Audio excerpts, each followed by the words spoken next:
Con su venia, señor presidente. Compañeros y compañeras diputadas,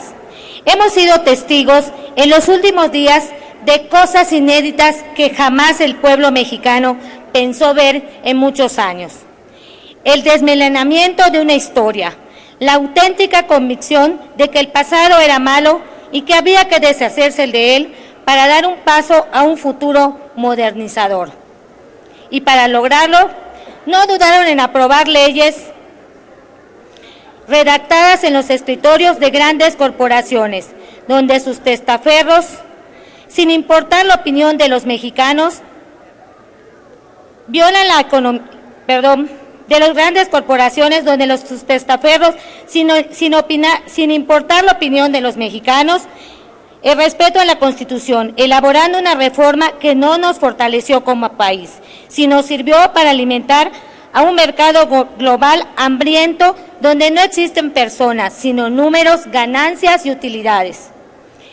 Era una opinión generalizada entre toda la población mexicana, que habían aspectos de nuestra industria energética que requerían una urgente intervención para hacerla más eficiente, una carga fiscal exagerada, corrupción en los órganos directivos y en sus sindicatos, atraso tecnológico, falta de eficiencia en sus procesos, y en lugar de realizar una reingeniería que atacara de frente la problemática, les fue más fácil desmantelar la industria como la conocíamos y sentar las bases de una industria que poco provecho le va a generar a los mexicanos, ya que ésta no asegura que el precio de los servicios se reduzcan,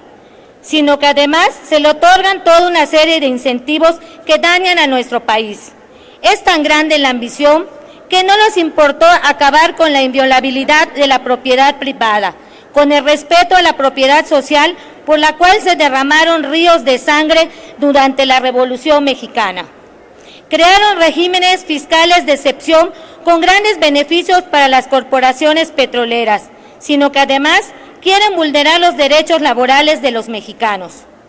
Los excesos de un sindicato no tienen por qué pagarlo la fuerza laboral. Creo que antes de buscar transferir los pasivos laborales que hoy las empresas del Estado, se tiene que establecer claramente las responsabilidades de quienes de manera equivocada causaron un quebranto a Pemex y a la CFE y que paguen por sus actos. Por ello propongo que la deuda pública de nuestro país, que hasta antes de esta reforma era del 38.3% del PIB, y que con la conversión de los pasivos de Pemex y CFE, esta deuda equivaldrá al casi el 50% del PIB.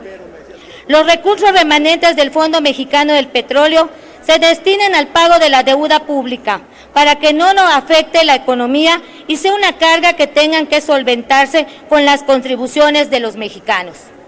Un país endeudado a la larga tiene problemas económicos, ya que pueden ser víctimas de fondos de inversión que especulan con la deuda pública de un país.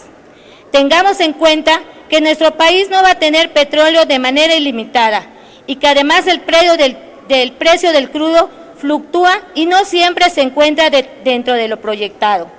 De ahí la pertinencia de modificar el artículo 8 de la Ley del Fondo Mexicano del Petróleo para la Estabilización y el Desarrollo, que permita la transferencia de recursos a la armonización de la deuda pública como estrategia de una administración responsable que blinde nuestra economía hacia el futuro. Por todo lo anteriormente mencionado en esta tribuna, expreso mi total rechazo a este dictamen por ser violatorio a los principios garantizados en nuestra Constitución. Solicito a mis compañeras y compañeros diputados evitar que este dictamen sea aprobado